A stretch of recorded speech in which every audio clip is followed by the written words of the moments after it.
Meus amados irmãos, na paz do Senhor, queridos, estamos gratos ao Eterno Deus por mais essa noite, e Ele nos concede de estar na Sua presença, para podermos servir a Ele com a palavra e também cultuar a Ele, porque Ele é digno de ser cultuado e adorado. Eu quero externar os meus agradecimentos antes de começar um pouco o sermonário. Quero agradecer mais uma vez ao pastor Pedro, com toda a liderança desse campo. Que Deus possa abençoar o bispo, presidente também.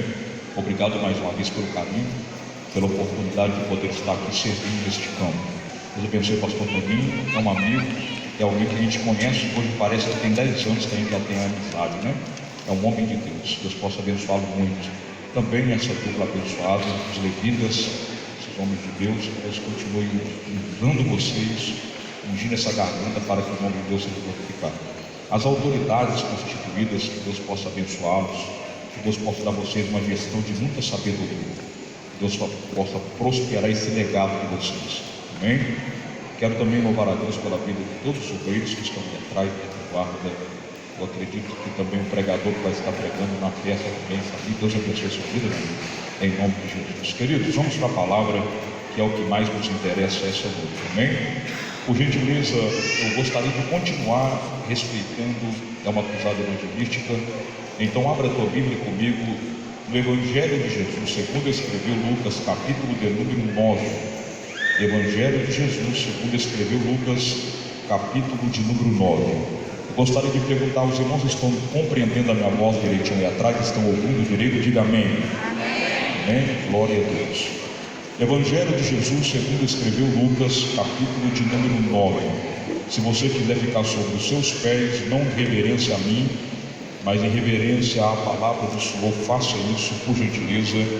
Eu quero também louvar a Deus pela vida dos internautas que estão nos acompanhando neste momento. Tenho certeza que esta palavra vai impactar a vida de vocês, porque Deus não limita em distância para poder fazer e abençoar.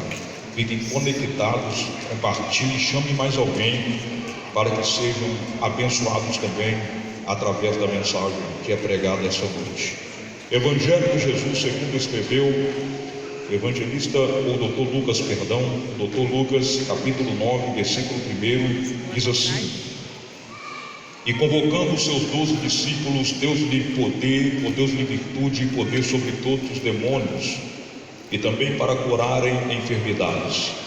Enviou-os a pregar a palavra do reino de Deus e a curar os enfermos, e disse: não levei nada convosco para o caminho, nem bordão, nem alforje, nem pão, nem dinheiro, e nem tenhais duas vestimentas. Em qualquer casa em que entrardes, ficai-vos ali, e também dali saireis. E se qualquer cidade vos não receberem, saindo-vos dali, sacudo o pó dos vossos pés em testemunho contra eles. E saindo eles, percorreram todas as aldeias anunciando o Evangelho e fazendo cura por todas as partes. Me acompanhe ainda no versículo de número 10, que diz assim: e regressando os apóstolos, contaram tudo que tinha feito, e tomando-os consigo, retirou-se para um lugar deserto de uma cidade chamada Betsaida, e sabendo a multidão, o seguiu, e ele o recebeu, e falava-lhes no reino de Deus, e sarava os que necessitavam de cura. Amém? Diga assim comigo: da convocação, as pérolas da multiplicação. Pode tomar o teu assento, por gentileza, você que o tem, por favor, com toda a reverência à palavra do Senhor. Se alguém porventura lhe chamar a atenção para uma conversa ou um diálogo paralelo, diga para ele que esse momento agora você revelou totalmente para que Deus fale com você. Amém? Quantos estão comigo? Diga graças a Deus. Queridos, é sabido de todos nós que nos 4 evangelhos ou dos evangelhos, Lucas se destaca. Ele se destaca exatamente pelo fato do seu interesse concernente tudo o que foi monografado, escrito a respeito da pessoa de Jesus Cristo e também dos apóstolos. Se você ler o Evangelho de Lucas com detalhes, você vai perceber que no Evangelho de Lucas você encontra algumas realidades que você não encontra nos outros evangelhos.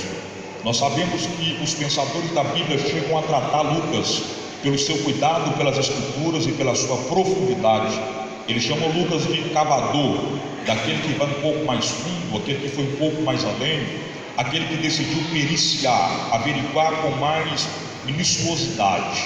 Talvez seja porque Lucas era um médico, Lucas era um doutor, e pelo fato de Lucas ser um doutor, Lucas sempre foi detalhista de tudo aquilo que ele monografou, naquilo que ele buscou a respeito do ministério de Cristo e também dos apóstolos. Mas quando nós olhamos para o texto ao qual nós acabamos de fazer menção, nós percebemos que mesmo Lucas sendo detalhista em tudo que ele escreveu, em tudo que ele monografou a respeito da pessoa do Senhor Jesus e dos discípulos, você percebe que ele não deixa registrado no texto ao qual nós lemos quantos dias esses homens estão caminhando com o Senhor, quantos meses ou quantas semanas ou anos eles estão caminhando com Cristo, para que eles cheguem no nível de receber da parte do Senhor poder e autoridade. Lucas não deixa isso registrado. Quando Lucas escreve o capítulo de número 9, você percebe que parece que o Senhor de uma hora para outra, ou que Jesus Cristo de uma hora para outra, decidiu reunir esses homens e delegar-se ou tirar de si poder e autoridade, e invertir na vida desses dois homens e dar a eles uma ordem para ir em cidades, becos, atalhos e valados, pregar o Evangelho, orar aos enfermos e expulsar os demônios. Só que vocês vão perceber comigo que na realidade o que o Senhor Jesus está fazendo com esses homens aqui não é um chamado, porque chamado eles já tinham sido, agora é uma convocação, porque chamado é muito diferente de convocar. Chamar, você chama alguém para preparar, para instruir, para qualificar, mas quando você convoca, você só pode convocar quem está pronto, quem está preparado, quem já foi instruído, quem está habilitado para tal. E você vai perceber no texto que aqui não é um chamado, aqui agora é uma convocação.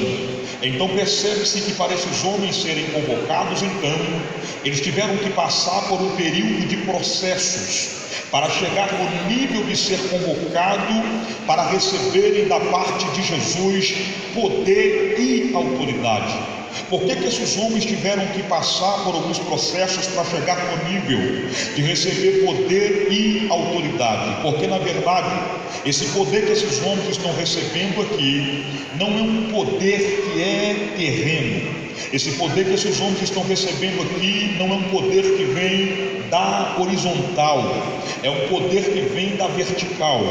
Quem decidiu dar a esses homens, tirar de si toda essa exoficia e inflamar na vida desses homens aqui, não é qualquer um. Esse poder que esses homens estão recebendo aqui é mais forte, vai muito mais além do que uma bomba atômica e uma arma nuclear. Esse poder que esses homens estão recebendo aqui vem diretamente do próprio Verbo encarnado, está vindo do próprio Deus, do próprio Senhor. E o Senhor não pode dar a qualquer um esse poder, o Senhor não pode dar a qualquer uma esta autoridade. Para receber este poder e para receber esta autoridade é necessário processos, é necessário passar por caminhos que talvez, na visão de alguns, sejam caminhos dolorosos, caminhos difíceis.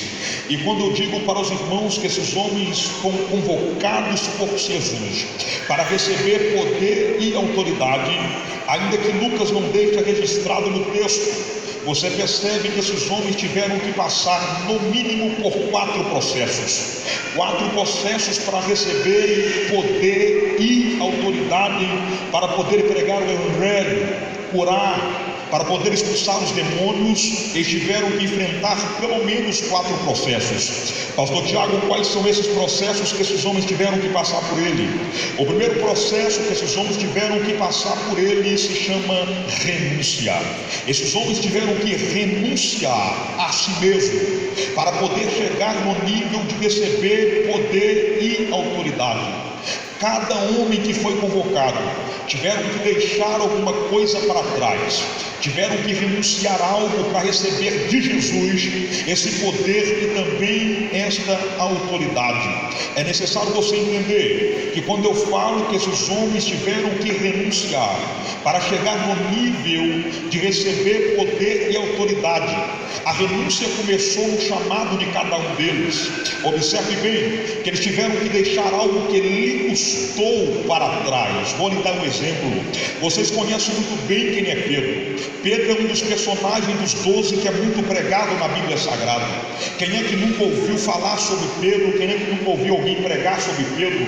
Nas histórias da escola bíblica dominical, nas mensagens dos ensinamentos da escola bíblica dominical, nos livrinhos, nas revistas, sempre fala de Pedro, Tiago e João no barquinho. Pedro é muito conhecido e nós sabemos muito bem que para Pedro chegar no nível que ele chegou, de receber poder e autoridade, ele teve que renunciar uma empresa que ele tinha. A empresa de Pedro já era uma empresa sólida. Pedro trabalhava no ramo da pescaria, ele era sócio de Zebedeu, pai de Tiago e João. Quando Pedro decidiu abandonar a sua carreira como pescador para poder seguir a Jesus Cristo, Pedro já tinha uma vida profissional estabilizada, uma vida profissional sólida. O dinheiro que Pedro recebia da sua empresa como pescador dava sustento para a sua casa, dava para Pedro fazer projetos mensais, anuais, semanais. Pedro tinha uma profissão estabilizada. Mas a Bíblia Sagrada diz que Jesus Cristo decidiu passar, e quando Jesus Cristo passou, viu Pedro pregando, viu Pedro pescando, e quando Jesus viu Pedro pescando, o Senhor falou com Pedro: segue-me, porque a partir de hoje eu te farei pescador de homens, eu te farei pescador de vida. A Bíblia diz que Pedro abandonou o seu barco, deixou as redes e decidiu seguir Jesus. Outro personagem que nós podemos tomar como exemplo do texto, que para mim, dentre os 12, era o mais bem estruturado financeiramente, é Mateus. Os pensadores da Bíblia chegam aqui a dizer que provavelmente Zaqueu foi gerente de Mateus. Nós sabemos que Mateus era considerado um cão, porque ele trabalhava para os romanos, sendo judeu. Ele era um publicano, ele trabalhava como publicano, ele trabalhava como colhedor de impostos. E você vai perceber que quando Mateus estava trabalhando, quando ele estava colhendo impostos na alfândega, a Bíblia diz que Jesus Cristo passou.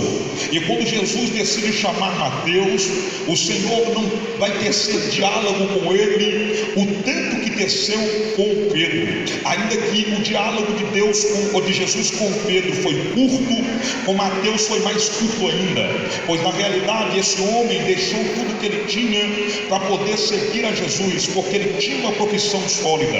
Talvez na sua mentalidade ele chegou até os romanos e disse: eu quero ser coletor de impostos, vocês podem me contratar porque eu quero trabalhar para vocês. E ele começou a trabalhar e não foi assim.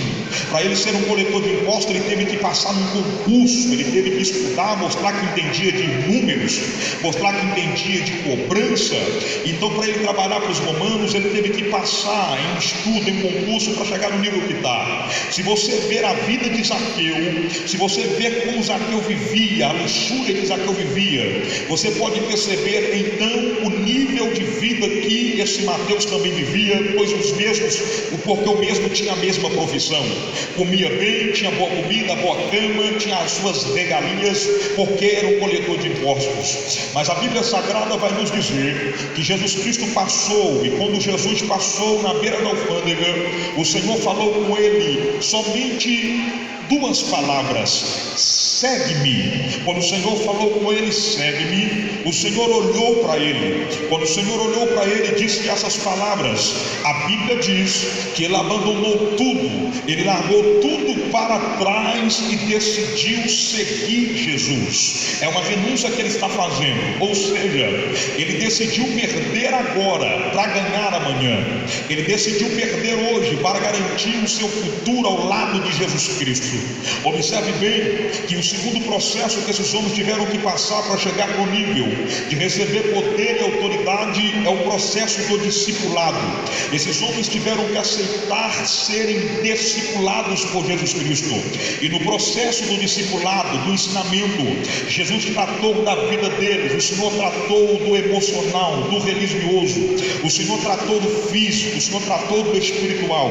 No processo do discipulado, o Senhor Jesus Cristo abriu para eles o caminho, a visão, o conhecimento da graça, do reino que deveria ser pregado, do reino que deveria ser disseminado a partir daquele momento. No processo do discipulado, o Senhor trabalhou no sentimental, no temperamento daqueles homens. Quando nós olhamos para o processo do discipulado, é o Senhor qualificando, preparando, abalizando, treinando esses homens, para que depois que ele fosse assunto aos céus, esses homens dessem continuidade na carreira evangelística, que esses homens dessem continuidade na mensagem do reino, pregando para as pessoas a mensagem da transformação, a mensagem verdadeira que é o próprio Cristo. Eles aceitaram o discipulado. Vocês vão perceber comigo que o terceiro processo que eles tiveram que passar é pelo processo da graduação. O que é o processo da graduação? É o processo da qualificação, é a diplomação. Ou seja, aonde é que está o processo da graduação ou da diplomação, pastor? Está exatamente aqui. O diploma que esses homens estão recebendo é exatamente o poder e autoridade que o Senhor está dando para eles. Já que eles renunciaram, já que eles passaram pelo processo do discipulado, chegou o momento de serem diplomados. O Senhor agora olha e entende que eles estão prontos, e entendendo que estão prontos, chama eles e está aqui o seu diploma. Recebam poder, recebam autoridade, e vocês agora vão pregar a palavra do reino. Agora olha aqui para mim, por gentileza. Não importa apenas ter o diploma, porque o diploma não pode fazer nada. O diploma é um reconhecimento, pois eu sei disso porque eu tenho alguns diplomas na minha casa e eles estão pendurados na parede e não saem de lá para fazer nada. É apenas um reconhecimento do preço que você pagou para poder chegar em um determinado lugar. Mas então, se o diploma apenas não importa, então é necessário mais um processo. E que processo é esse? É o processo de colocar em prática o que você aprendeu. É o processo de colocar em prática o que você recebeu. Esses homens passaram pela renúncia, passaram pelo discipulado. Esses homens receberam o diploma do poder e da autoridade. Agora o Senhor está dizendo para eles que eles não devem guardar isso para si. Eles devem colocar isso agora em prática. E o Senhor agora manda eles ir. E a prática está no texto, quando o texto diz assim: e enviou-os a pregar a palavra do reino, e enviou-os a curar os enfermos, e enviou-os a expulsar os demônios. Observe bem que esses homens então decidiram aceitar esses processos e estão recebendo da parte do Senhor poder e autoridade. Depois de tudo isso que eu falei com os irmãos percebem que esses homens estão prontos, esses homens estão preparados e qualificados para poder ir. Só que você tem que entender uma coisa, talvez com os meus olhos e também os seus, esses homens já têm tudo necessário para poderem ir e pregar a palavra do reino, expulsar os demônios, curar os enfermos. Só que a visão de Deus não é como a nossa visão, a visão de Cristo não é como a nossa visão. O Senhor deu a ordem para eles saírem e pregar a palavra do reino. Só que em um determinado momento o Senhor olhou e percebeu que esses homens estavam apegados mais algumas coisas que eles deveriam renunciar, eles deveriam deixar para trás. E o que o Senhor vai pedir, o que eles deixem para trás, é algo muito forte e talvez pesado, exatamente pelo fato daquilo que eles irão fazer. Esses homens estão indo com o coração palpitante, alegre, cheio de entusiasmo, dizendo: estamos prontos, demônios não ficarão no nosso caminho, nós temos poder, nós temos autoridade, nós vamos curar os enfermos e nós vamos pregar o evangelho e a mensagem da maneira que tem que ser pregada. Só que quando o Senhor olha para esses homens saindo, o Senhor pede eles para esperar um pouquinho mais. Por quê, pastor? Porque o Senhor vira para eles e diz: olha, eu não quero que vocês levem nada com vocês para o caminho. Eu não quero que vocês levem alforje. Eu não quero que vocês levem bordão. Eu não quero que vocês levem pão. Não quero que vocês levem dinheiro. Eu não quero que vocês levem vestimenta. Eu só quero que vocês vão e preguem a palavra do reino, cure os enfermos. Observe aqui no texto que quando o Senhor pede eles para não levar nada disso, parece que o Senhor está tirando desses homens tudo aquilo que eles precisam para uma viagem, sendo ela curta ou sendo ela uma viagem longa. Observe bem que o Senhor está pedindo a esses homens para deixar algo para trás, que na cultura judaica pesa muito para um viajante, sendo ele para uma viagem curta ou para uma viagem longa. O Senhor está dizendo para eles que eles não devem levar o bordão. O que é o bordão? O bordão era como se fosse um cajado que eles carregavam, para que quando a viagem fosse longa, eles poderiam descansar. Quando a viagem era uma viagem rápida, se eles andassem com muita pressa e cansassem no caminho, eles tinham o bordão para poder descansar. O Senhor também está dizendo para eles: eu não quero que vocês levem o alforje. E vocês sabem melhor do que eu que o alforje era feito de couro de animal, era uma bolsa que conservava água fria no meio do deserto quente. E o Senhor está dizendo: eu não quero que vocês levem alforje. O Senhor também fala com eles: eu não quero que vocês levem dinheiro. Ou seja, parece que Jesus está dizendo: eu não quero que vocês comprem nada para se alimentar no meio do caminho. O Senhor pede mais e diz a eles: também vocês não vão levar pão para poder alimentar. Por quê? Parece que o Senhor está dizendo para eles: eu quero que vocês façam uma viagem, e quando a fome agredir, vocês não terão nada para poder comer, vocês não terão nada para poder alimentar. E o Senhor pede mais a eles, dizendo: não levem vestimenta. Ou seja, quando vocês sujarem as suas vestimentas pelas poeiras do deserto, pelas ruas que não são pavimentadas com asfaltos ou também são calçadas, vocês não terão outra vestimenta para poder trocar. O que nós entendemos no texto é que parece que Jesus está querendo judiar desses homens. Parece que Jesus está desprovindo eles de tudo que eles precisam para essa viagem, mas na realidade não é nada disso. Quando o Senhor pede a esses homens para não levar nada disso aqui, na verdade o Senhor está colocando eles em uma cápsula de proteção. Quando o Senhor pede eles para não levar nem dinheiro, nem bordão, nem vestimenta e nem pão, o Senhor está protegendo esses homens. Por quê, pastor? Porque você precisa de entender no texto que quando o Senhor pede a eles essa renúncia, Ele pede primeiramente por dois motivos. O primeiro motivo pelo qual o Senhor pede eles para não levar nada disso é porque isso que eles estão levando poderia atrasá-los nessa viagem, e o Senhor tem urgência em vidas, o Senhor tem urgência em almas, e nada que poderia atrapalhar eles no caminho, nada que poderia detê-los no caminho, eles poderiam levar, porque o Senhor está pedindo eles urgência em vidas que estão sendo perdidas, vidas que estão sendo destruídas por Satanás. Em segundo lugar, quando o Senhor pede eles para não levá-los nada disso aqui, vestimenta, dinheiro, pão, o Senhor está dizendo para eles o seguinte: eu não estou enviando vocês para um passeio, eu não estou enviando vocês para um piquenique, eu não estou mandando vocês para uma viagem ao qual vocês estão indo visitar o seu pai, visitar sua mãe, visitar os seus irmãos e os seus parentes. Eu estou enviando vocês para um campo de batalha, eu estou enviando vocês para um campo de guerra. E para onde eu estou enviando vocês, esta batalha não é carnal, essa batalha não é terrena. A luta contra vocês, a luta que vocês irão enfrentar, a batalha que vocês irão entrar nela, não é contra soldados romanos, não é contra Pilatos. A guerra que vocês vão enfrentar é uma guerra contra principados e também contra potestades. Vocês irão enfrentar demônios, vocês irão enfrentar astúcias, ciladas de Satanás. Vocês estão indo para uma guerra, vocês estão indo para uma peleja. Agora olha aqui para mim, para você que ainda ama almas e que ainda ama uma mensagem que fala acerca de vidas para o reino. Vou dizer uma coisa coisa para você. Eu disse 2 motivos pelo qual o Senhor pediu eles para não levar nada disso. Entende-se bem que o Senhor tem urgência em almas. Quero te dizer que uma alma vale mais do que um bordão, uma alma vale mais do que um alforje, uma alma vale mais do que dinheiro, e uma alma vale mais do que vestimenta, e uma alma vale mais do que o pão que se alimenta.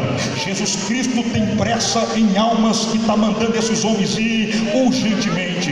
Em segundo lugar, é uma guerra, é uma batalha que está sendo travada, é uma luta que esses homens vão entrar nela. E gostaria que os irmãos entendessem essa verdade aqui: demônios não têm medo de vestimenta, demônios não têm medo de quem tem dinheiro, de quem tem alforje, de quem tem posição.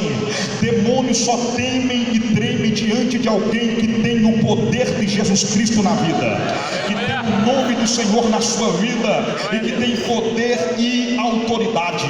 Por muitas vezes ouvi pregadores dizer que os maiores avivamentos da Bíblia Sagrada se encontram no livro de Atos capítulo 2, ou que foi proferido por Joel no capítulo de número 2. Mas eu quero dizer para os irmãos nessa noite aqui, que no capítulo de número 9 do Evangelho que escreveu Lucas, você vai perceber que vai começar um dos maiores avivamentos que já houve em Jerusalém.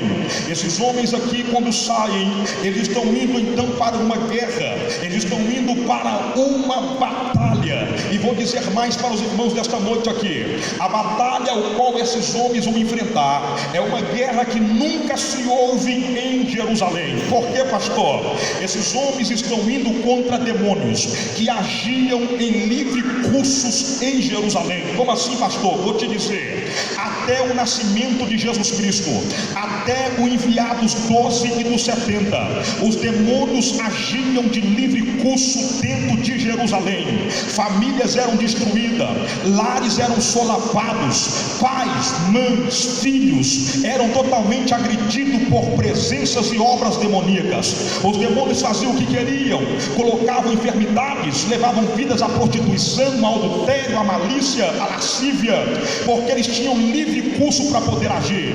Por que você está dizendo isso, pastor? Eu estou dizendo isso para você porque na realidade, até o nascimento de Jesus Cristo, o enviado dos 12, não havia ninguém que tinha poder e autoridade para repreender demônios. Ninguém pregava a mensagem do reino. Até o nascimento de Jesus Cristo não era comum enfermidades ser curadas, demônios serem expulsos, e os demônios tinham livre curso para poder agir e também destruir almas e destruir vida. Olha aqui para mim, por gentileza.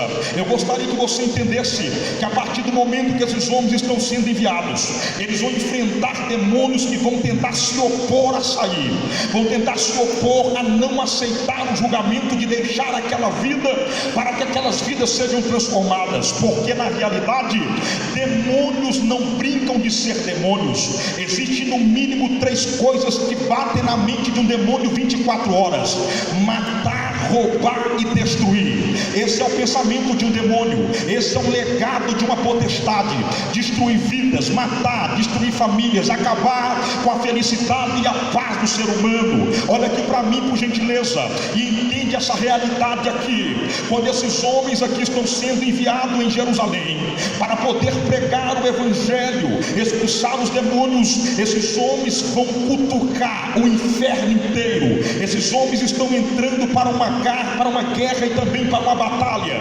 E vou dizer mais: os demônios faziam o que eles queriam. Os demônios faziam as suas festas, faziam as suas destruições, entravam na vida das pessoas que não saíam. Lares eram totalmente solapados e destruídos. Mas olha aqui para mim, por gentileza, porque isso acontecia, pastor? Porque não tinha ninguém, não tinha nome que tinha poder para poder expulsá-los, para poder repreendê-los. Você lembra de uma mulher que andava encurvada? Eu quero que primeiro você entenda que escriba não expulsava demônios e não pregava a palavra do reino. Não. Eu quero que você entenda que os fariseus e os saduceus não pregavam a mensagem do reino, não expulsavam os demônios e muito menos curavam passado enfermidade, porque na lei, porque eles estavam pegados à lei, ao Pentateuco. E se você ler o Pentateuco, no Pentateuco não está escrito assim: preguem a palavra do reino, expulse os demônios e cure a enfermidade. Não estava. Obviamente, quando um demônio entrava no corpo de uma pessoa, ele fazia morada de anos ali, até levar aquela pessoa à míngua, até levar aquela vida à morte. Porque na visão de um escriba, na visão de um fariseu, do saduceu, de um doutor da lei, uma vez que ele via uma pessoa perturbada, quando eles viam uma pessoa com espírito maligno no corpo, não sabiam definir ou discernir, e diziam que aquilo era uma maldição hereditária. Ele só está desse jeito, ela só está desse jeito, porque o pai ou a mãe ou a sua geração pecou, ou a sua geração cometeu algo ao qual o deixou atingi-lo nesse tempo agora, nesse tempo de hoje. Como assim, pastor Tiago? Escute essa verdade aqui. Você lembra daquela mulher que andava encurvada? Você lembra daquela mulher que andava totalmente com as suas costas com um lombo em cima dela? Ela andava encurvada, olhando para baixo, e não poderia andar ereta. Todo mundo que olhava para aquela mulher diziam que aquela mulher tinha de fato a má sorte de carregar algo que alguém deixou da sua geração passada. Ou seja, ela carregava a maldição uma maldição chamada hereditária. Os sacerdotes, os escribas da época olhavam e diziam: tu só anda assim é porque tu carrega uma maldição hereditária da geração passada. Você lembra daquele rapaz que era cego? Os discípulos disseram: Senhor, quem é que pecou? Foi o pai, foi a mãe, para ele ter nascido assim? E o Senhor disse: não foi o pai, não foi a mãe, ele nasceu assim para que a glória de Deus se manifeste, para que o poder de Deus se manifeste. Então tudo para eles era uma maldição hereditária. Então os demônios tiravam a proveito desta necessidade, dessa situação, e fazia a vontade, fazia o que queriam à vontade, permaneciam nos corpos, destruíam famílias e vida. Agora tem guerra, agora tem batalha, agora tem peleja. Por quê, pastor Tiago? Porque agora Jesus Cristo comissionou 12 homens, e esses 12 homens não estão saindo no poder do Pentateuco. Esses homens não estão indo no poder da lei. Esses homens também não estão indo debaixo da autoridade de saduceu, de fariseu ou de escriba. Esses homens estão indo debaixo do nome do Senhor Jesus Cristo.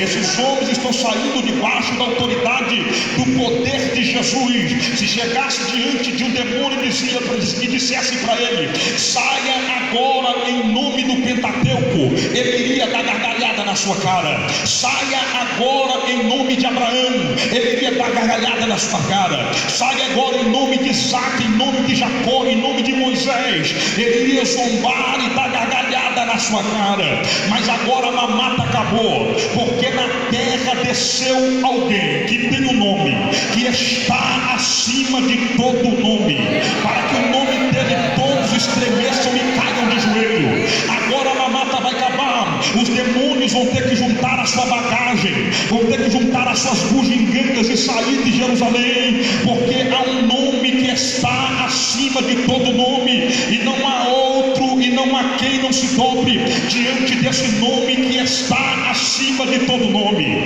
Esse nome ninguém pode resistir a ele. Esse nome todo joelho tem que se dobrar a ele. Esse nome é tão poderoso, esse nome é tão grandioso, que esse nome ele foi autenticado.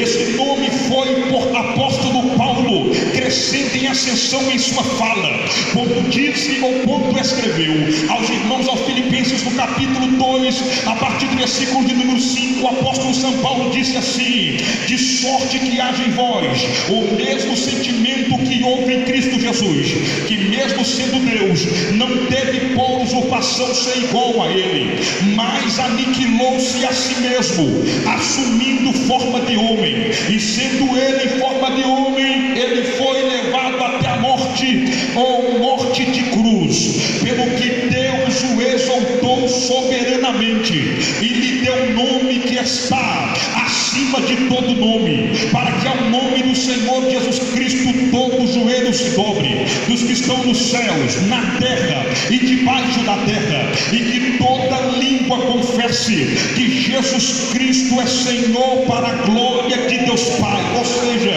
você vai perceber que Paulo está dizendo, e que toda língua, aqui não é singular, aqui é plural, ele está dizendo que toda língua confesse que Jesus é Senhor, para a glória de Deus Pai. Ou seja, ele está dizendo a língua dos ateus, ele está dizendo a língua de feiticeiro, de macumbeiro, ele está dizendo a língua dos demônios, a língua de Satanás.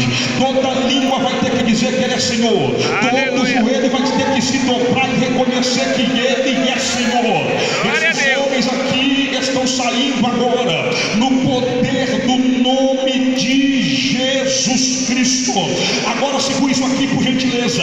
Quando esses homens estão saindo no poder do nome de Jesus Cristo, eu gostaria que você imaginasse agora comigo Jerusalém. Você consegue imaginar comigo Jerusalém agora? Talvez você nunca pisou em Jerusalém, mas imagina comigo Jerusalém agora, sendo impactada por 12 homens. Imagina esses homens saindo em becos, atalhos e valados. Jesus sempre enviava de 2 em 2.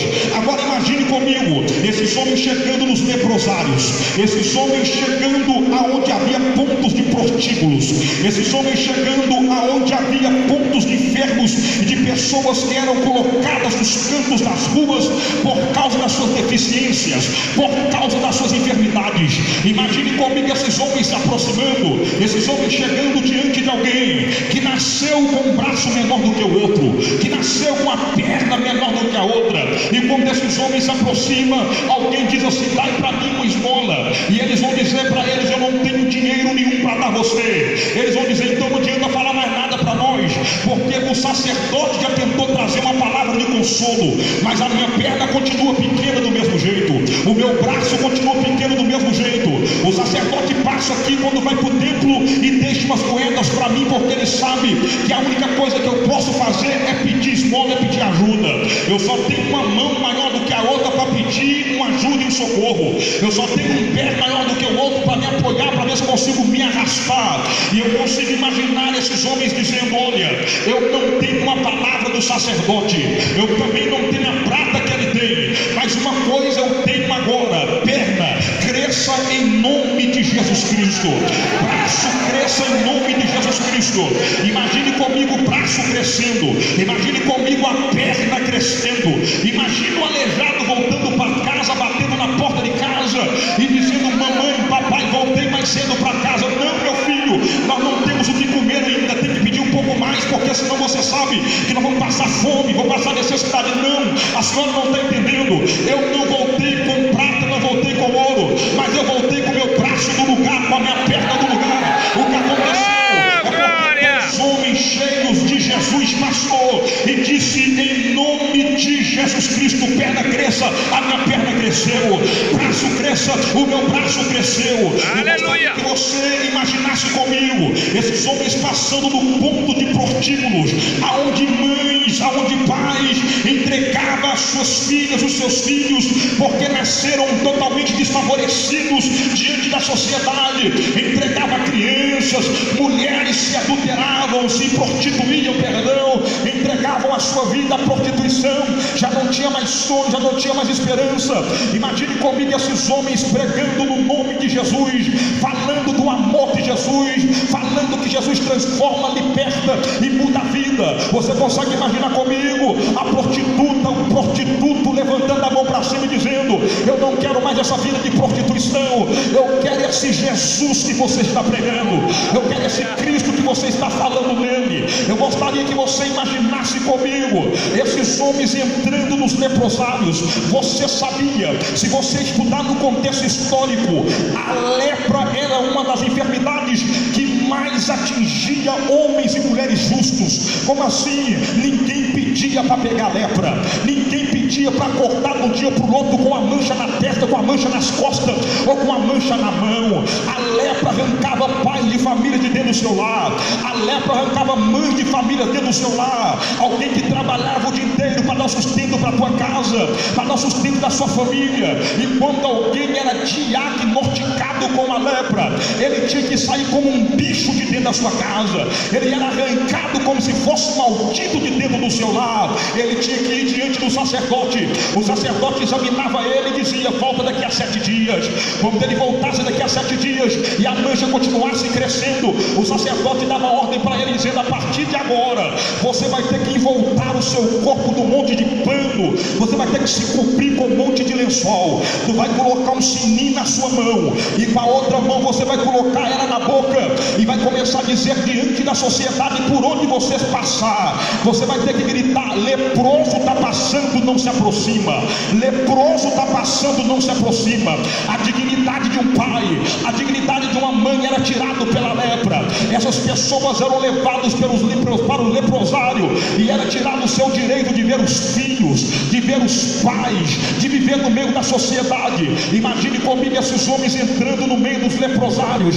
Quando eles chegam na porta dos leprosários, os soldados dos fariseus, dos escribas, dos religiosos dizem: vocês não podem entrar aqui, aqui é proibido entrar, aqui é um leprosário. Não estão sabendo não? Se vocês entrarem aqui, aqui mesmo vocês ficam e não vão poder sair. Eu começo a pensar comigo e a entender comigo esses homens dizendo: deixa nós entrar. Por quê? Porque na realidade, quando nós entrarmos aí, vocês podem ficar sossegados, porque o que está neles não vão passar para nós, mas o que está em nós vai passar para eles.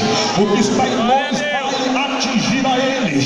Você consegue imaginar comigo esses homens entrando no leprosário, o corpo todo escamado de enfermidade, eles colocando as mãos no corpo daquele enfermo, a escama grossa saindo, o nariz sendo restituído, a orelha voltando para o lugar, os olhos sendo restituídos, o corpo voltando à sua origem natural. Imagine comigo o leproso batendo na porta da tua casa. Imagine comigo o leproso passando na rua ao qual ele foi hostilizado, ao qual ele foi rejeitado, e alguém apontando o dedo e dizendo: aquele ali não era o leproso, aquele ali não era o leproso. O leproso abrindo a boca dizendo: eu era leproso, hoje eu não sou mais. Eu fui leproso até alguém chegar com um nome poderoso chamado Jesus Cristo de Nazaré e colocar sobre minhas mãos, e a lepra ir embora. Imagine esses homens voltando para a tua casa, para o teu lar, com paz, com alegria, dizendo: abre a porta, meu marido, abre a porta, minha esposa.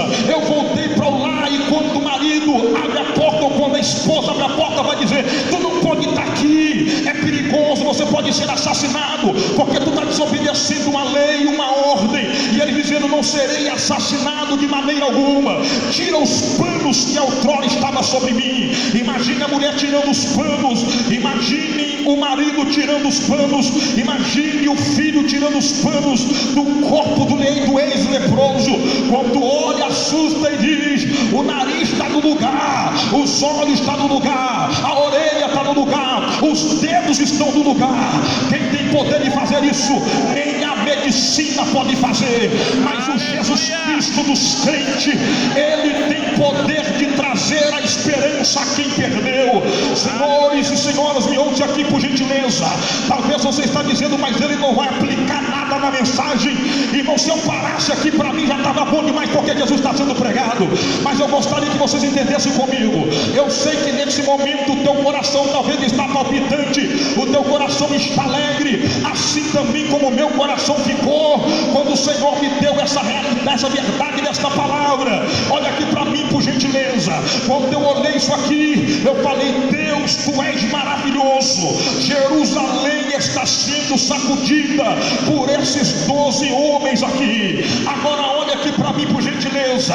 Todos esses homens que operaram tais maravilhas no nome de Jesus, esses homens aqui, eles não eram super-heróis.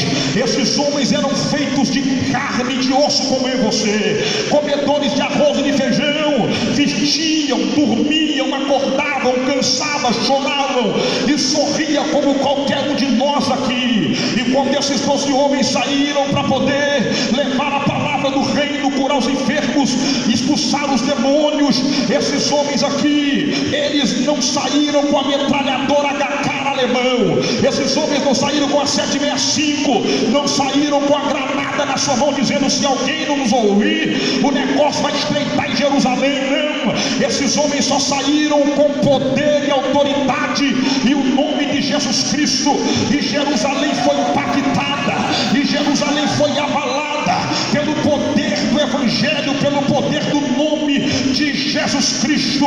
Agora olha aqui para mim, por gentileza. Eu estou falando de 12 homens, não estou falando de 1000, não estou falando de 30, não estou falando de 150, não estou falando de 300, eu estou falando de 12 homens só. 12 homens que decidiram renunciar, 12 homens que decidiram aceitar o discipulado, 12 homens que decidiram aceitar poder e autoridade, 12 homens que decidiram aceitar o ID e pregar o Evangelho. Sabe o que é que esses 12 homens estão fazendo? Esses 12 homens estão dizendo: eu não aceito a minha cidade ser dominada por demônios, eu não aceito a minha cidade ser solapada por Satanás. Esses 12 homens estão dando a resposta para Satanás, dizendo: Satanás, o teu tempo de reinar em Jerusalém acabou, o teu tempo de mandar e desmandar acabou. Nossa cidade não será destruída por vocês, as crianças não serão levadas para o adultério, para a prostituição, para a prostituição, as crianças não serão mais usadas. Eles estão dizendo: as mulheres vão ter suas vidas dignas. Eles estão dizendo: os hospitais não terão preocupações, porque as enfermidades serão totalmente curadas pelo poder do nome de Jesus. O que esses homens estão dizendo é: Jerusalém pertence a Jesus Cristo, Satanás, e é por isso que nós viemos com ímpeto contra você. Eu estou falando de 12 homens, eu não estou falando de uma massa que se juntou e disse: vamos mudar o contexto. Era apenas 12. Deixa eu dizer uma coisa para você aqui essa noite: Jesus não precisa de muitos, Jesus só precisa de alguém disponível, Jesus só precisa de alguém disposto para poder mudar uma cidade, para poder mudar um bairro, para poder mudar um lugar. Olha aqui para mim, por gentileza. Essa tarde eu estava falando com Deus, eu estava orando de um lado e a dupla estava orando do outro. Eu vi a hora que vocês estavam orando, eu dobrei meu joelho para falar com Deus, e o Senhor Jesus falou comigo: diga para aquele povo que está chegando um novo tempo para aquela cidade, diga para aquele povo que eu vou levantar pessoas dispostas, pessoas disponíveis a encarar o império das trevas de frente, a encarar o mundo espiritual para poder ganhar almas para o meu reino. Olha aqui para mim, por gentileza. Nós estamos batendo no peito e estamos dizendo que o Brasil está vivendo um grande avivamento. Nós estamos batendo no peito e estamos dizendo que o Brasil está vivendo o melhor momento da igreja, como nunca se houve em outro tempo. Por gentileza, então me explica que melhor momento é esse que o Brasil está vivendo, que as mentiras só aumentam, a destruição só continua aumentando. Que o melhor momento é esse, que grande avivamento é esse que o Brasil está vivendo, que o número de homicídio, de assassinato só aumenta. Que momento é esse que o Brasil está vivendo, que cada vez mais crianças estão sendo estupradas, violentadas. Que momento é esse que nós estamos vivendo, que a cada dia mais aumenta mais enfermidade nos hospitais, hospitais superlotados. Que momento de avivamento é esse que nós estamos vivendo, que o índice de matadores, de assassinadores de vidas cada vez é menor na idade. Jovem de 12 anos mata hoje como se estivesse matando uma criança, matando uma formiga. Jovem de 15 anos hoje assassina alguém por causa de 10 centavos. Olha aqui para mim, que melhor momento é esse que nós estamos vivendo, se todo dia nós vemos, não estou falando do mundo lá fora, estou falando da igreja, o número de separação de família, de marido deixando mulher, mulher deixando esposo no meio da igreja, já é compatível ao do mundo. Que evangelho, que avivamento é esse que nós estamos vivendo, se a cada dia mais a política está sendo assolada por corruptos, por ladrões, por vagabundos, bandidos e vândalos que não tem temor e não tem caráter nem respeito a quem o colocou sentado lá. Que evangelho aí você vai dizer para mim, pastor Tiago, o que é que a igreja tem a ver com segurança pública? O que é que a igreja tem a ver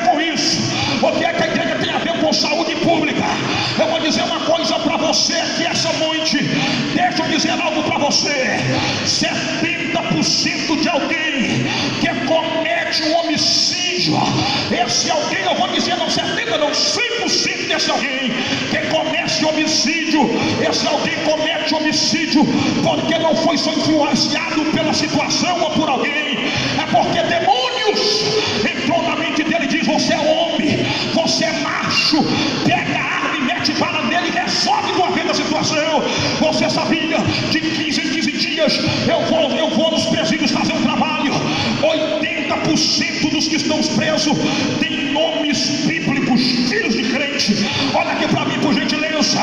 Muitos deles falam assim: pastor, eu não sei porque eu fiz aquilo, eu nem sei porque eu estava aqui. E eu digo para ele: eu sei porque que você fez aquilo.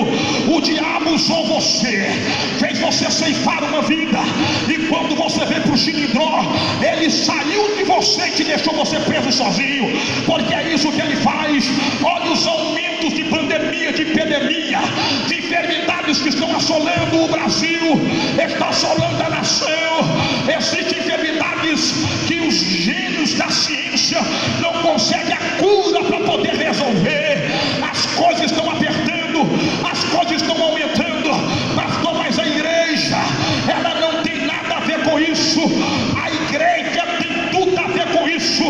Excelentíssimo senhor prefeito, eu quero dizer para os senhores também que fazem parte do legislativo, me desculpe, mas vou dizer uma coisa para vocês: o poder que os senhores têm não se compara ao poder que Jesus deu para a igreja, ao poder que Jesus deu para a noiva. A igreja tem poder, aleluia, para poder fazer o que o homem natural não faz. Que é isso, pastor Tiago? A igreja tem poder de fazer o que o homem natural não pode fazer. Olha aqui para mim, por gentileza. Eu sonho com o tempo, eu sonho com o período em que, quando tiver rebeliões nos presídios, não vão chamar o BOP, a força de segurança, mas vai chamar a igreja para entrar lá dentro e estender a mão. E quando estender a mão, os demônios da rebelião caem por terra. Eu sonho com o período em que não tiver mais recurso para poder trazer médicos de longe para atender o município, para atender uma cidade, pelo nível de enfermidades, pelo nível de pessoas doentes que estão lá.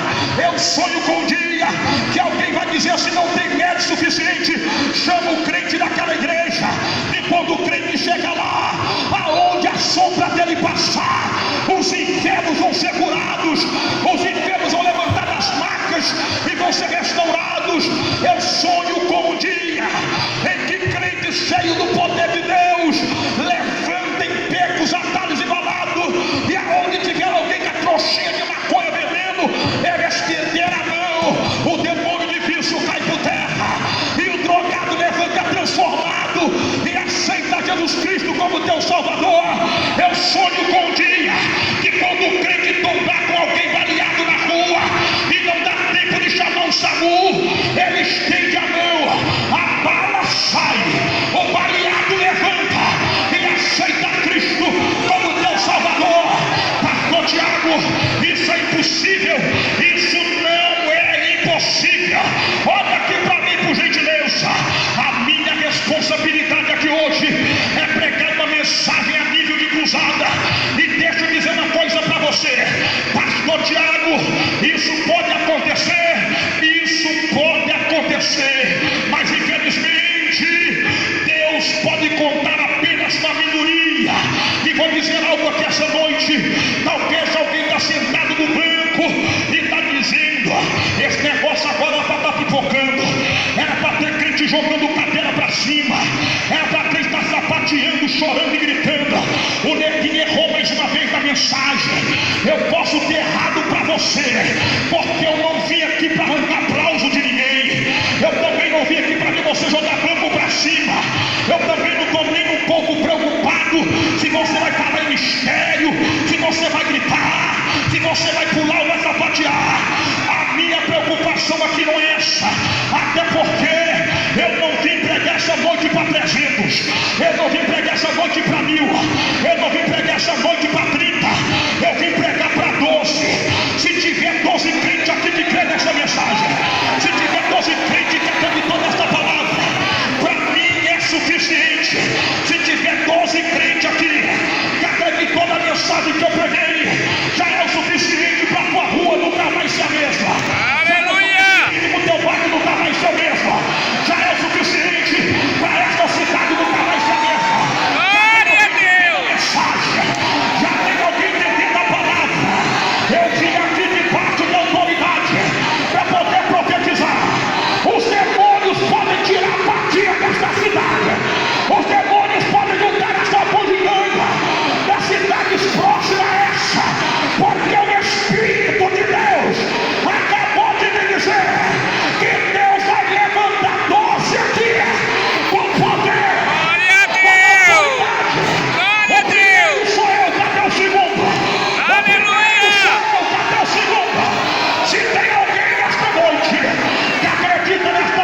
você deitar na cama e pensar o que Deus pode fazer através de você, eu vou dizer uma coisa para você: a sua cidade só está do jeito que está, porque você ainda não aceitou a renúncia. A tua rua só está do jeito que está, porque você ainda não aceitou a sua renúncia. Os teus filhos só estão do jeito que está, porque você decidiu ainda não renunciar. Mas se você renunciar, se prepara, se prepara. O inimigo clama da palavra cheia, porque esta cidade vai cair no livro dos recordes. O menor índice de assassinato, o menor índice de pessoas enfermas, o menor índice de prostituição. Oh meu Deus do céu, é o poder do evangelho que faz isso. É Jesus Cristo que tem poder de fazer isso. O inimigo clama da cheia. Olha aqui para mim, por favor, entenda isso. Esses homens foram, a Bíblia diz que eles voltaram, e quando eles regressaram, eles contaram tudo para Jesus. Ou seja, ele está dizendo: Senhor, nós vamos, mas nós temos testemunho para contar. Aleluia!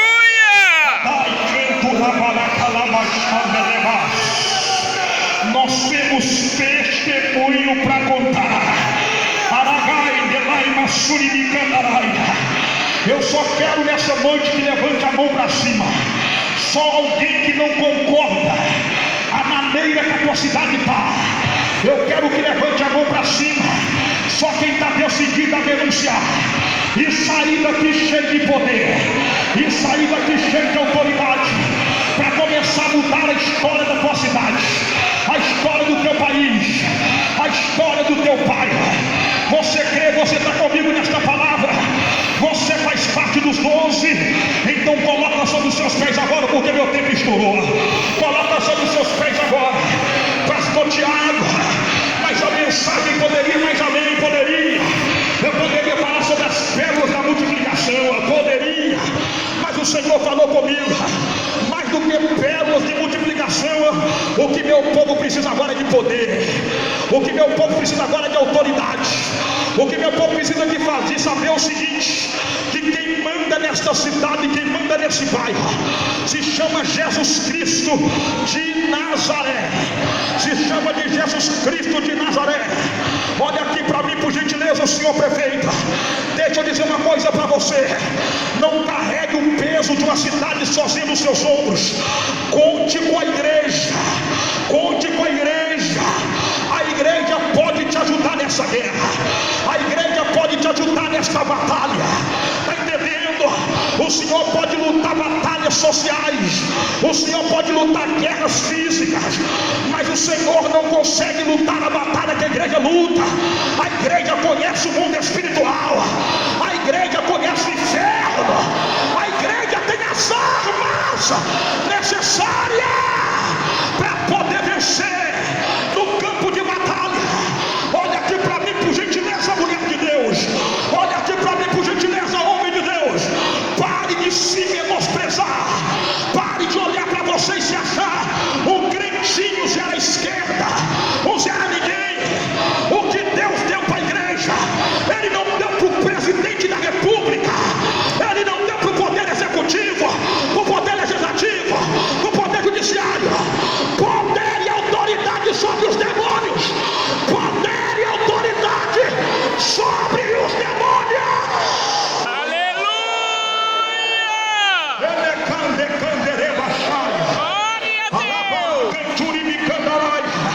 Eu gostaria de convocar a igreja. Eu gostaria somente os que têm o sentimento dos 12 agora. Nós vamos fazer uma corrente. Agora é guerra. Agora é batalha. Tem mães que vai chegar em casa e vai encontrar o filho de joelho dizendo: mamãe, eu quero Jesus Cristo que a senhora serve. Tem pais aqui que vai chegar em casa e vai ser tomado de surpresa. A esposa vai estar lá dizendo: eu quero ir para o culto amanhã. Alguém vai ser tomado de surpresa, porque os pontos de prostituição, os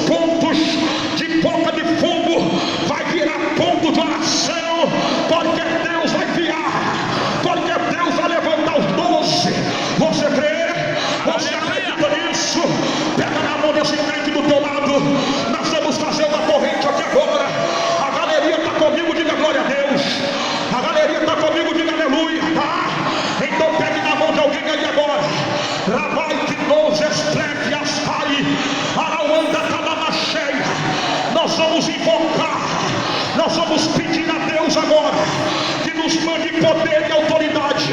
Nós vamos pedir a Deus agora que manda dons espirituais sobre a igreja. Nós vamos pedir a Deus agora. Nunca se houve a necessidade de dons de maravilhas, de dons de cura. Isso é para a edificação da igreja. Eu creio que Deus vai entregar aqui hoje. Se prepare, mulher, se prepare, homem, porque o que Deus vai te dar aqui hoje vai fazer olho nascer aonde não tinha, vai fazer perna crescer. O que Deus vai te dar aqui hoje vai fazer cadeiras ficarem vazias. Ah, vai! Eu estou acreditando nisso, eu estou crendo nesta palavra. Eu fui lá em Pancas, no UPA de Pancas, e eu vi pessoas sentadas em cadeiras, feridas machucadas, e médicos desdobrando para tentar fazer alguma coisa. Imagine, pastor, um crente cheio de Deus chegando lá. Imagina, ele estendendo a mão, as feridas fechando. Oh, meu Deus do céu! O poder que o evangelho faz, o poder que o evangelho faz, eu creio nisso.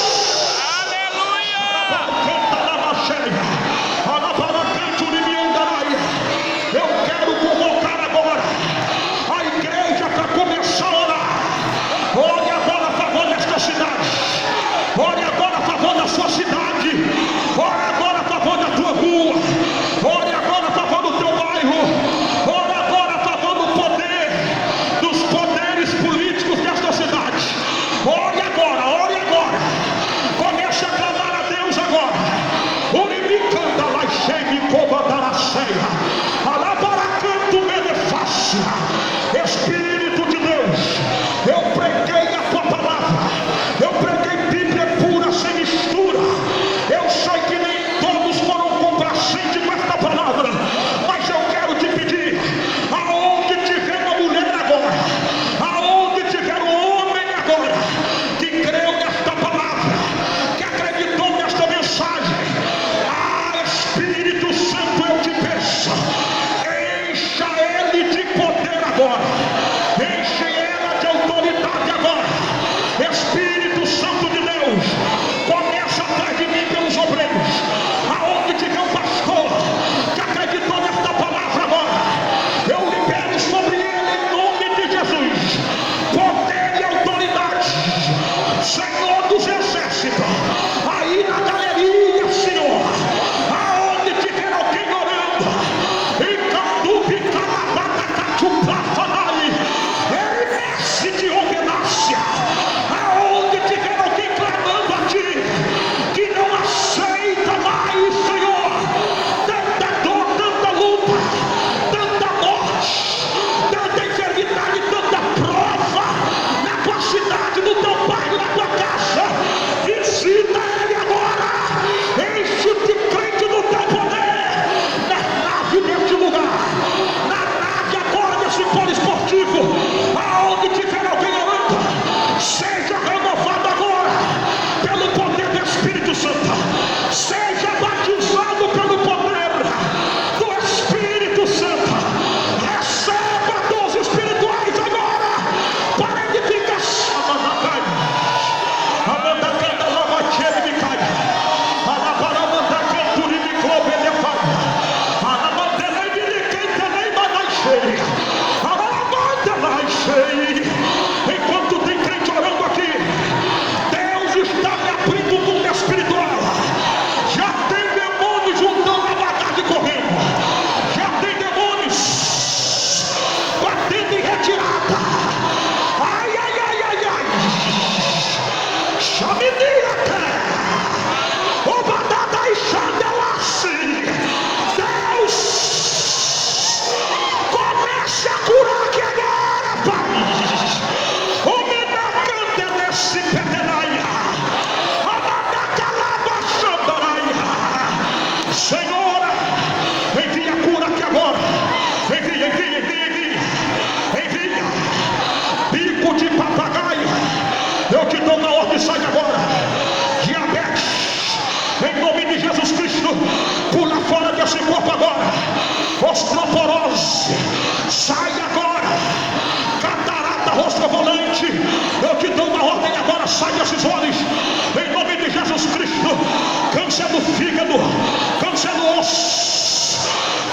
de próstata, comece a sair agora, comece a sair agora. Câncer do estômago, câncer do pulmão, obedeça o nome de Jesus Cristo e pula fora agora.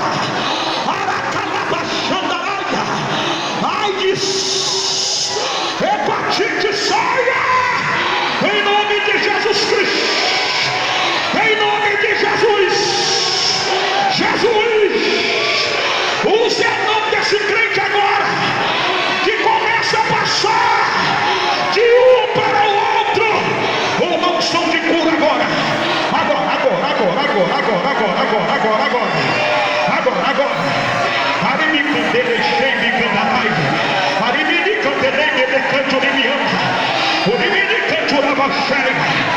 O Espírito Santo falou comigo que vai me dar um sinal aqui agora. Ele está separando pessoas aqui para poder impactar esta cidade, ou a cidade onde ele mora. E o Senhor falou comigo agora, em forma de sinal, aonde tiver alguém escolhido para tal obra, as suas mãos vão começar a esquentar. Você vai sentir uma alegria, uma unção que você nunca sentiu antes. É agora, Pai, se é verdade isso, comece a assinalar aqueles que o Senhor está levantando para poder impactar esta cidade agora. Recebe aí agora, em nome de Jesus Cristo. Enquanto você recebe, nós vamos repreender. Repreenda agora comigo o demônio de adultério, de prostituição. Repreenda agora espírito de loucura. Ai que nação tenebra. Alabai também, cantoria. Deus está usando alguém agora.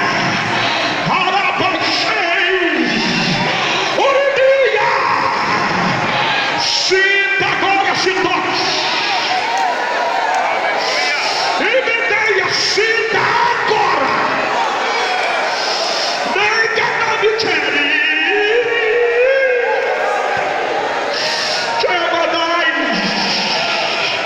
Você não pediu, você disse: Deus, eu já não aguento mais.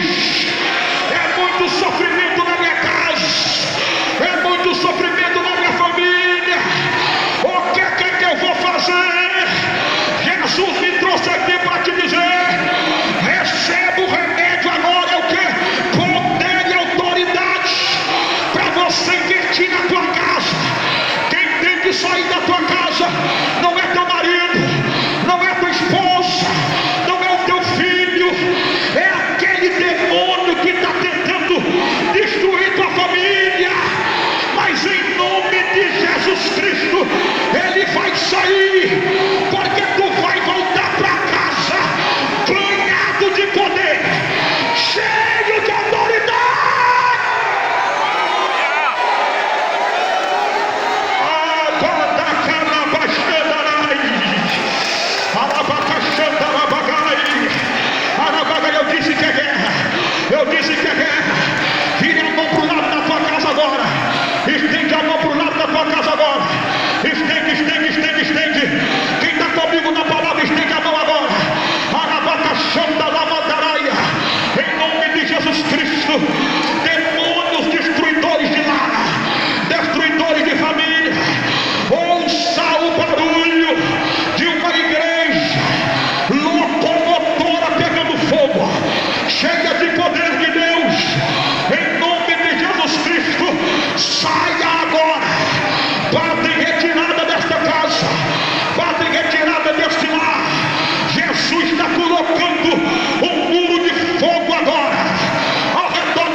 esta palavra.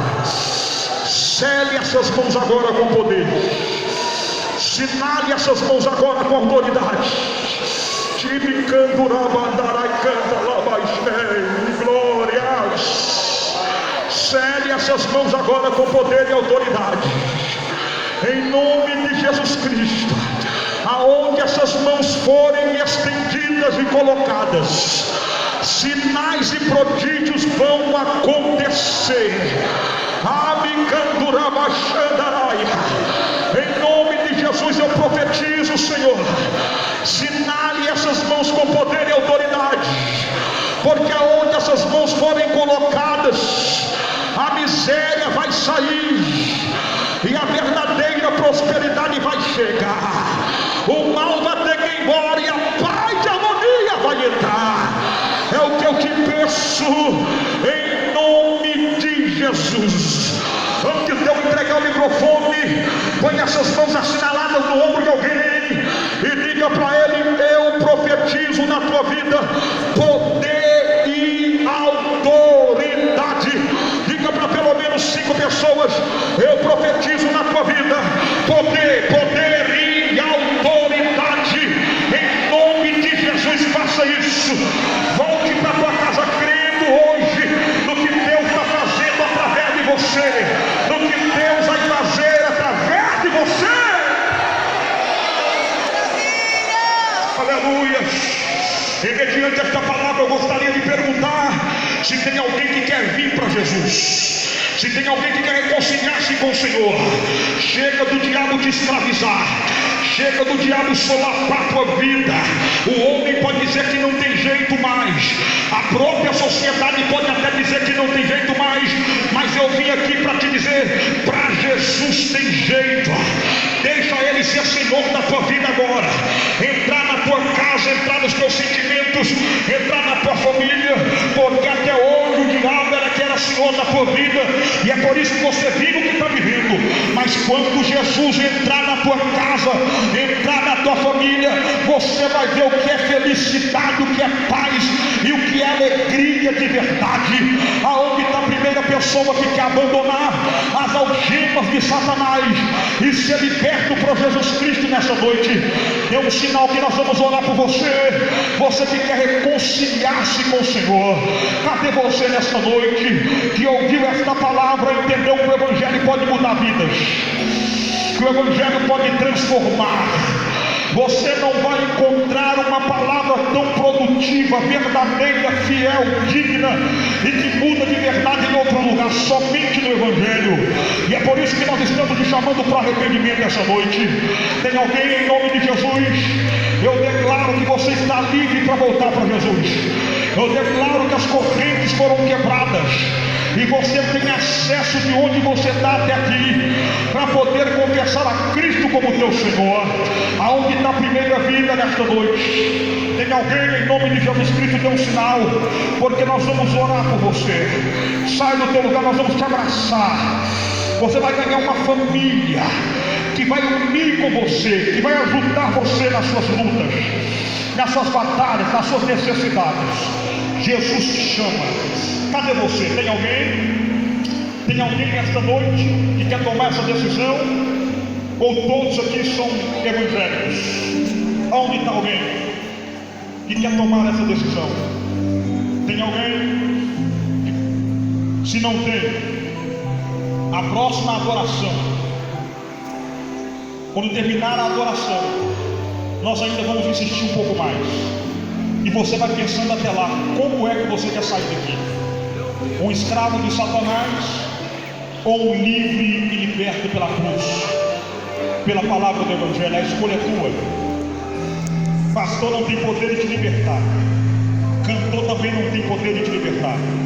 Somente Jesus Cristo tem o poder da palavra. É você que escolhe essa noite qual decisão tomar. Então nós estamos esperando vocês na hora da adoração. Se você sentir de levantar suas mãos e vir, nós estaremos aqui dispostos a te abraçar e orar com você, porque aquele que confessa e deixa alcançará a misericórdia, em nome de Jesus.